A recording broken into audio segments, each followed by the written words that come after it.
Es bueno que la historia no frene, ¿no? Un proceso evolutivo, el avance, pero es bueno pensarla a la historia.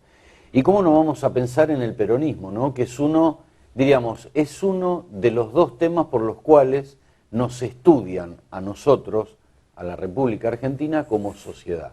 ¿Por qué? Porque trascendió la muerte del líder. El único movimiento que sigue vigente y con vida plena a pesar de la muerte del líder.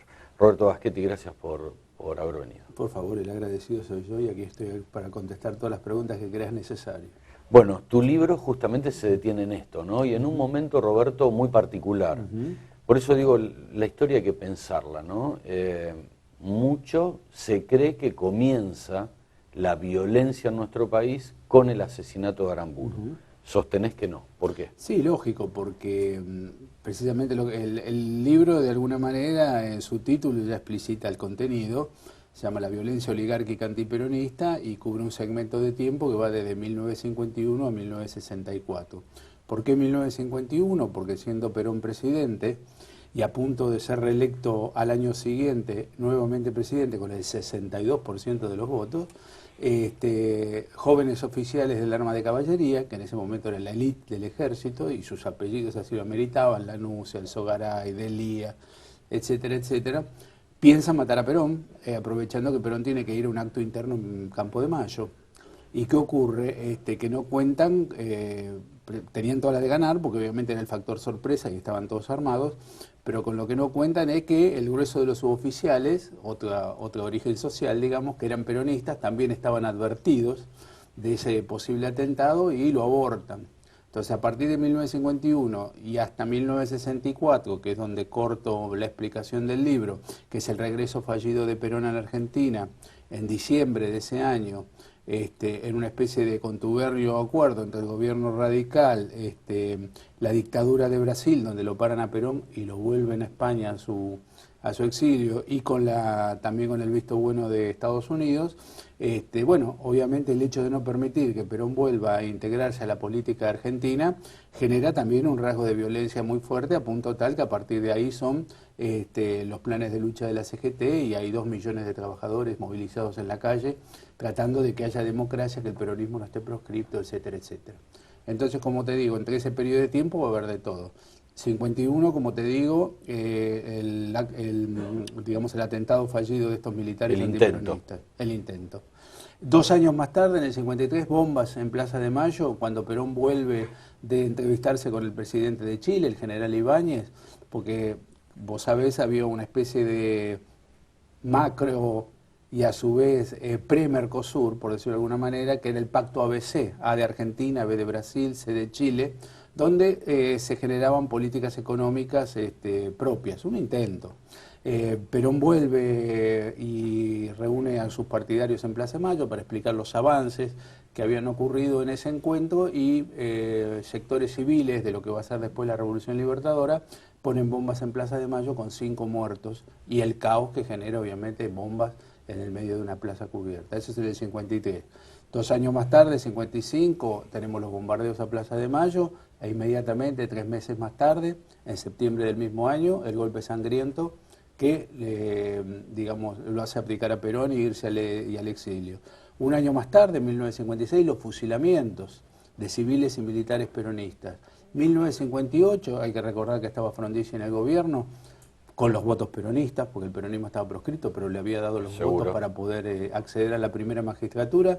Genera un plan represivo que pasará a la historia como Plan Conintes. Conintes quiere decir Conmoción Interna de Estado, que precisamente llena las cárceles nuevamente de gente de izquierda y de gente del peronismo.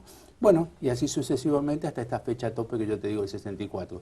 Quien analiza todo eso, y yo lo pongo con nombres y apellidos, evidentemente va a entender que la violencia no empezó, como nos quiere hacer creer, una historia liberal, una historia mitrista, una historia conservadora, en el 70 con el secuestro y la muerte de Aramburu, sino que precisamente ese es el corolario de toda una serie de actos de violencia que proscriben al pueblo y no le permiten manifestarse en las urnas. Ahora, en esto, Roberto, bueno, es un detalle tu libro pormenorizado, ¿no? Con nombres, apellidos. ¿Por qué el peronismo es lo que es? Sí, es una buena pregunta. Como un estudioso que sos vos, digo, ¿por qué es lo que es, ¿no? Hoy en el presente? Sí, lo primero que llama la atención es de que todos los movimientos sociales y políticos que se generaron a partir del peronismo en la misma época, Exacto, claro. en Latinoamérica, por ejemplo, ya no existen. Tenemos el APRA, que estaba en Perú, tenemos el MNR, Movimiento Nacionalista Revolucionario en Bolivia, el getulismo, digamos, en Brasil, etcétera, etcétera. Ninguno de ellos ha nacido.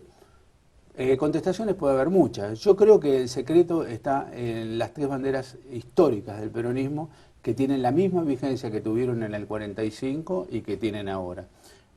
Independencia económica, soberanía política y justicia social. Yo siempre digo que hasta que llegó el peronismo, el grueso de la población, de los ciudadanos de nuestro país, estaba lleno de obligaciones, pero tenía muy pocos derechos. Evidentemente, el peronismo da vuelta a ese país como si usted pone la mano dentro de una media y después la da vuelta, ¿verdad? Bueno, evidentemente ahí la gente empezó a tener todos los derechos que no tuvo antes y que siempre tuvo conculcados.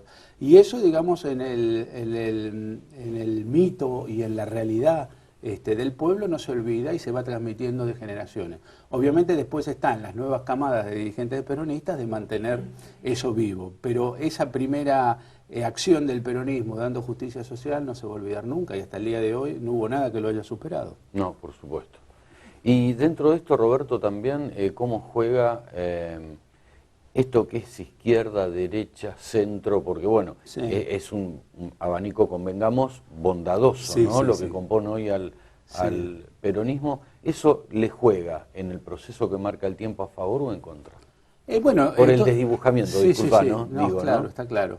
Yo creo que cada coyuntura tiene su impronta propia. Y hay momentos que es más fuerte un peronismo de centro o un peronismo que se puede decir conservador, si se quiere, más a la derecha, y en otros momentos, cuando hay que empujar, cuando hay que lograr cosas, cuando hay que cambiar un status quo injusto, sectores del peronismo más adscriptos a la izquierda del peronismo o al progresismo del peronismo en todo el sentido de la palabra, toman primacía.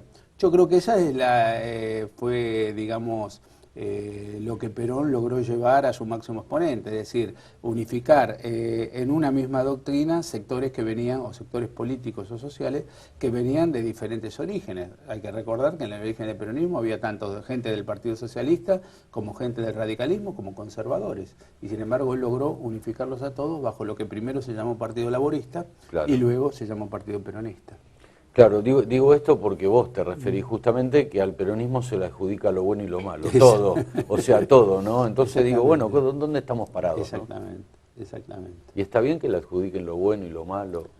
Bueno, eso lo da el protagonismo también. Claro, ¿no? Eso es evidente. Yo creo que viste que siempre en la historia de un país, además ¿cómo podríamos explicarlo? A ver, los procedimientos o las acciones que se dan nunca son lineales, es decir, no se empieza en A y se termina en Z. Generalmente hay avances, retrocesos, momentos sesgados donde hay que buscar por otro lado para volver a otro punto de origen y de ahí de vuelta a retomar. Y creo que con el peronismo también pasa eso. Yo siempre digo, la Revolución Francesa, un ícono, digamos, de nuestra historia social y política contemporánea, se hizo para terminar con la monarquía. De hecho, Luis XVI terminó guillotinado, y sin embargo todo ese proceso termina con Napoleón y con un emperador, o con dos emperadores. Entonces terminó una monarquía para que después haya emperadores. Evidentemente eso explica que a veces los procesos políticos no son como uno quiere que sea, y a veces hay retrocesos. Eso independientemente de que evidentemente hoy en día Francia tiene una república que es sinónimo de democracia y de lo que se tiene que entender por una verdadera política para la gente, ¿verdad? Roberto, tu libro rompe, ¿no?, con la historia. Bueno, uno puede estar de acuerdo o no, pero tu visión uno tiene que respetarlo, y bueno, y es una visión distinta. ¿Qué percibís del público en general o de quien lo lee? ¿Lo acepta o no lo acepta? Mira, yo creo que hay que tener posición formada, digamos. El historiador aséptico no existe. El historiador tiene su ideología y, mira, hasta la persona que dice yo en política no me meto está eligiendo algo. No meterse. No meterse, ¿no? Seguro. Entonces, a partir de esa concepción, yo creo que está claro de que yo tengo la posibilidad de expresarme. Yo soy sociólogo, historiador, y puedo hacer un libro de este tipo. Lo único, y puedo estar equivocado o no, pero lo único que conmigo mismo me exijo es tener la honestidad intelectual de poner datos fehacientes y que se puedan corroborar en la práctica. Después, el que lea dirá. Pero, digamos, lo que no quiero o no hago y nunca hice es forzar una situación para, al revés, primero tener una hipótesis y después tratar de los hechos de llenarla con hechos fácticos o teóricos que no tienen nada que ver con la realidad. Eso me parece que es deshonesto. Yo eso es lo que no hago y en función de eso escribo. Yendo más concreto a tu pregunta, hay mucha gente que me dijo, bueno, al fin podemos leer algo que no esté contaminado de una historia empresarial, por decirlo de alguna manera, donde las empresas de alguna manera ponen sus intereses para que se diga una historia de colegio, acartonada, tipo Villiquen, etcétera, etcétera, que absolutamente nada tiene que ver con la realidad de nuestro país y de nuestra gente. Otro caso concreto, la resistencia peronista, 18 años de lucha. El hecho, creo, más importante de resistencia del pueblo argentino. Vos viste que en algún lado se hable o se estudie en las universidades, en las facultades, o alguien diga algo. No, son todos hechos segmentados, cortados, por ahí por una anécdota individual, por algo así, pero nadie lo toma como lo que realmente fue. Una lucha en conjunto del pueblo argentino para que hubiera nuevamente democracia en nuestro país. Seguro no, pero Roberto, hay muchos que no saben por qué existieron o por qué se crearon las 62 organizaciones, que era, diríamos, el brazo de lucha. Sí, de lo que, bueno, hay muchos que no lo saben, digo, ¿cómo puede ser, no? Claro, claro. Entonces, fíjate vos cuántos puntos oscuros hay, ¿no? En todo. Y eso es importante saberlo, por más que vos seas o no peronista. Lógico. Pero bueno, existieron las 62 organizaciones, bueno, pero ¿por qué? Y bueno, y muchos no saben por qué. Sí, lógico. Lo que hay que recordar es que, bueno, hasta ese ciertamente cómico, si no fuera por lo trágico, la Revolución Libertadora, rápidamente por el pueblo llamado Revolución Fusiladora, nuevamente bautizada a partir de los fusilamientos del 56, como lo comentaba antes, interviene la CGT, la Confederación General del Trabajo, que tenía 5 millones de afiliados. Y obviamente, además, se toma el trabajo de poner un interventor militar en cada sindicato. Obviamente los trabajadores empiezan a luchar para que se reivindiquen sus derechos y para que vuelvan a tener la autonomía que tuvieron durante los 9 años de gobierno peronista. En función de eso, el interventor que ponen es un marino, que el apellido era Patrón. Entonces era muy divertido que, digamos, el interventor de la CGT se llamara Patrón. Entonces le agregaron el nombre de la mamá a la Placet para que pasara más desapercibido y así pasó a la historia este señor como Patrón Laplacet.